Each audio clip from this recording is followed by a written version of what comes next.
Bora lá, meu povo, para mais um tema extremamente interessante, o FGD, esse agora de 2021, com um tema muito atual, os influenciadores mirins e a cultura de likes, dois pontos. Entre o entretenimento, a linha tênue entre o entretenimento e o estímulo ao consumismo.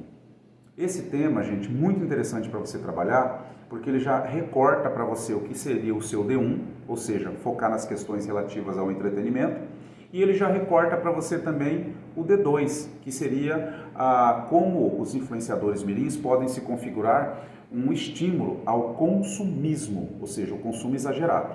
Tá. Dentro dessa linha de trabalho, o que a gente poderia fazer? Nós poderíamos começar, gente, com duas opções interessantíssimas para a introdução. Primeiro, o Dilema das Redes, um documentário disponível na Netflix, que discute a presença muito forte das redes sociais e de como a internet ela faz parte do cotidiano de todos nós. Poxa, seria legal começar com o Dilema das Redes.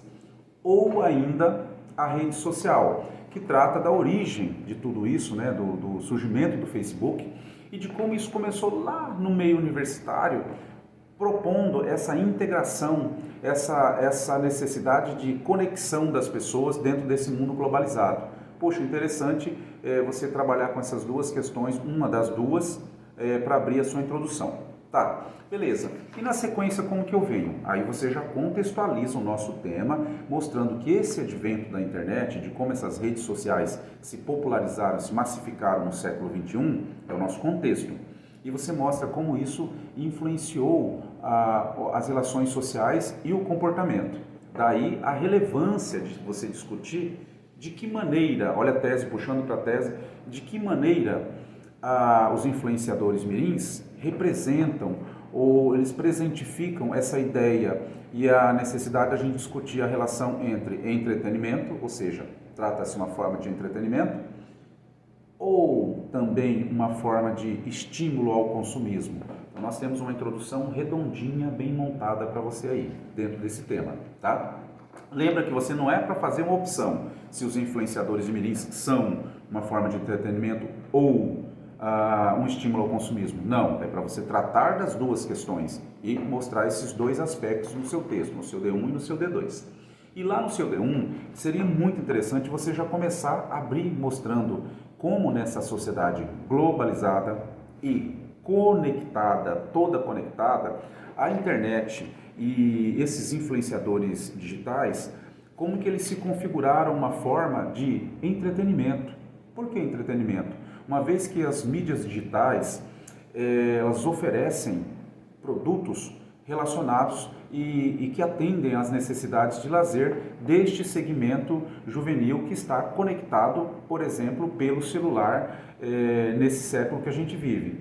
Filmes, séries, programas de TV, enfim, a indústria cultural produz esse material todo e isso é veiculado pelas mídias digitais. A presença muito forte, então, dos influenciadores de mirins nesse mercado extremamente interessante. Tá, aí você fala, Sandro, mas o Einstein parece que entra nesse momento no meio do meu D1 para discutir, para mostrar, para ratificar a ideia de parece que a tecnologia vem superando a nossa humanidade. É super cabível você colocar nesse momento, porque sim, todas as nossas ações são mediadas pelas mídias digitais, pelas redes sociais, uma vez que essas formas de lazer e entretenimento estão ligadas a esse mundo conectado, né? Mundo virtual. Beleza.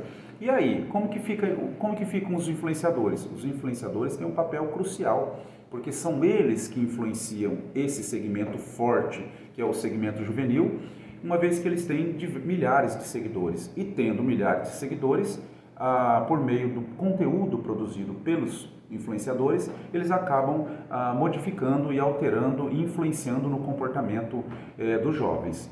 Enfim, no meu D1 eu trabalhei com a ideia de como esses influenciadores dentro dessa sociedade conectada, eles representam sim uma forma de influência muito grande em relação ao comportamento dos jovens, uma vez que todo produto cultural, todo produto, né, dessa indústria cultural é produzida por eles e com forte influência no segmento juvenil.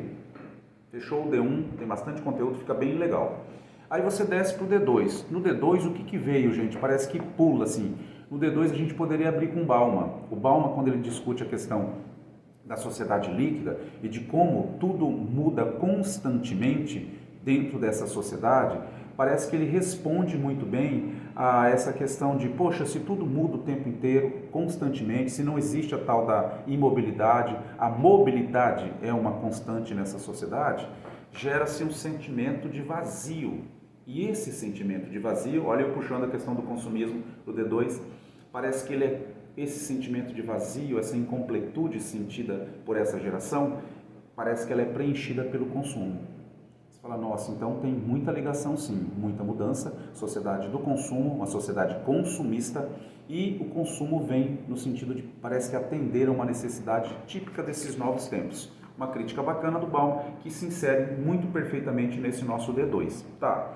E aí você fala, e esses influenciadores mirins de novo, de que maneira eles incentivam? Gente, trata-se de um mercado bilionário, não milionário, bilionário, em que por meio de marcas, vendendo marcas, por meio de postagens, esses influenciadores acabam incentivando ou por meio de todos esses produtos gerados, influenciando o consumo, tá? E incentivando o consumo. Então sim, essa cultura de likes, essa necessidade de aceitação pelo outro e todos os conteúdos gerados no meio digital são no sentido de atender a um mercado bilionário, e nesse sentido os influenciadores mirins têm um papel crucial na formação de uma geração consumista e voltada para o consumo. Fechou? Então fecha bem interessante esse nosso D2.